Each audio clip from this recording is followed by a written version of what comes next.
Hey everybody, it's Ian the Off Kilter Crafter. I hope you're having a great day today. As you can probably tell from my voice, I'm a little bit out of it. I have a little bit of a cold that I'm dealing with. It should be going away pretty soon, so hopefully I'll be back where you can actually see my lovely face. But for today's video, I'm going to be doing just hands, and we've got a lot going on with this one, and I think you're going to really like it. I am wanting to kind of do a simple and clean card. I'm hoping that it'll be a one-layer card, but it may end up being a two-level card with some foam tape and some foam adhesive or whatever, but we'll see how it works out. I'm going to be using two stamp sets today, the Beam Me Up stamp set from Lawn Fawn and the Out of This World stamp set from Lawn Fawn. This is great stamp sets to put together. I also have the coordinating dies with them as well. However, I'm just going to be doing some hopefully one-layer stamping with these, so I'm going to keep them as is. I'm not going to cut them out. I'm also going to be using some Neenah Desert Storm 100-pound cardstock for my card panel. I think it's going to be really cool because I'm also going to be using some Distress Oxide colors on that panel. I'm going to be using Candied Apple, Carved Pumpkin, Squeezed Lemonade, Mermaid Lagoon, Lucky Clover, Wilted Violet, and Picked Raspberry. I have a whole collection of acrylic blocks over here that I'm going to be using, and I'm going to pick out 7 images and kind of randomly stamp them across the panel, so that way we get a complete coverage and just randomness. So instead of me talking about it, I'm gonna go ahead and load up my acrylic blocks with the stamps that I'm going to be using, and we'll start from there. Okay, I've loaded up my acrylic blocks with one image on each side. Whenever you're doing a lot of stamping, and especially a lot of like random or repeat stamping, it makes it a lot easier to have 2 images on one block on either side, so that way you don't have to keep peeling it off and putting it back on and all that kind of stuff. So I definitely recommend having several acrylic blocks, even if they're the same size or if they're different sizes. It's great to have a variety, so that way you can do something like this. And you're also going to want to offset them, so that way you can see on this side I have my little alien spaceship on this side, and it's not directly in the center, so that way I can see where I want to put it. I can see through the acrylic block, and it's not going to block the other shape, so that way I have a clear view on both sides. I hope that makes sense. So now I'm going to go ahead and line up my colors over to the side. You notice that I put these in rainbow order. I couldn't help it. It makes it better for me visually in my head to do it that way. But I'm going to go ahead and line them up over on the side of my craft mat here just to get them out of the way, and so that way they're a little more accessible and easier to reach. Although I'll have to put this one up here because it doesn't fit along with the rest of them. But anyways, I'm going to start off with the sun on this side.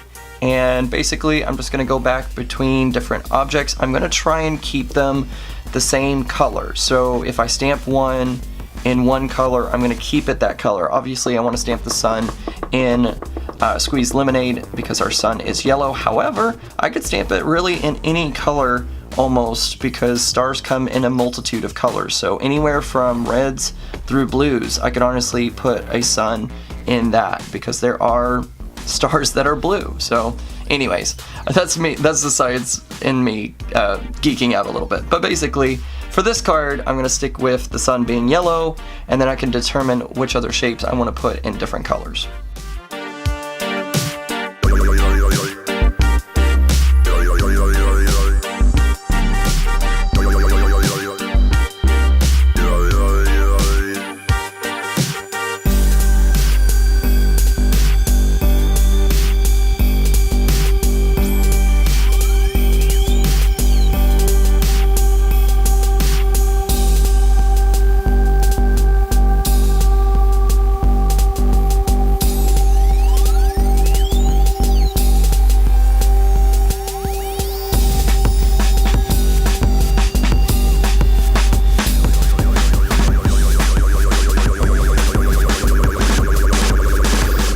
Alright, so I've done the first layer. The yellow one is a little hard to see as it's drying. I'm actually starting to see it more, so I was really kind of concerned that it wasn't going to be, you weren't going to see it at all, but it's really starting to show up a little bit more as it dries, so that's great. I love how they pop off the darker colored cardstock. I really think there's something magical about the Desert Storm cardstock and how the Distress Oxides really pop off of them for some reason. So anyways, we're gonna go ahead and continue on and fill this up with all the shapes and just keep repeating those stamped colors.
Alright, now that I've gotten that all pretty much figured out, I'm going to go ahead and close up all my inks. I do have some empty spaces that I'm not exactly thrilled with, so what I'm going to do is I'm going to grab this little small stamp, the star stamp from the Out of This World stamp set, and I'm just going to fill in some places that seem a little empty using a different color than what I have here, just to break it up a little bit more.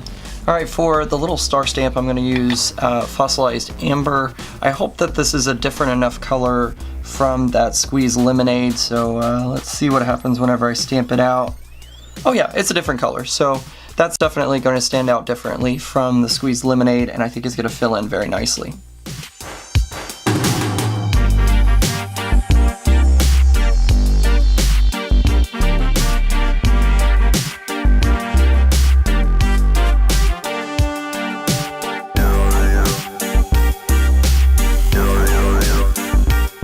Okay, to put on the sentiment, I'm going to use some VersaFine with the greeting, "Hope your birthday is out of this world."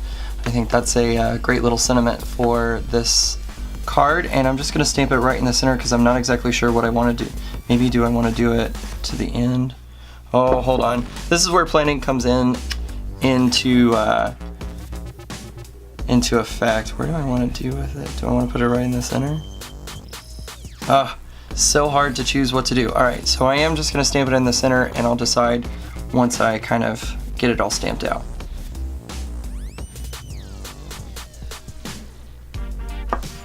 So I don't typically show myself cutting paper, as that's not typically a very exciting thing, but today I want to show y'all. I'm going to put it at an angle here. I'm actually using my two pieces up here just to kind of find a place to rest it.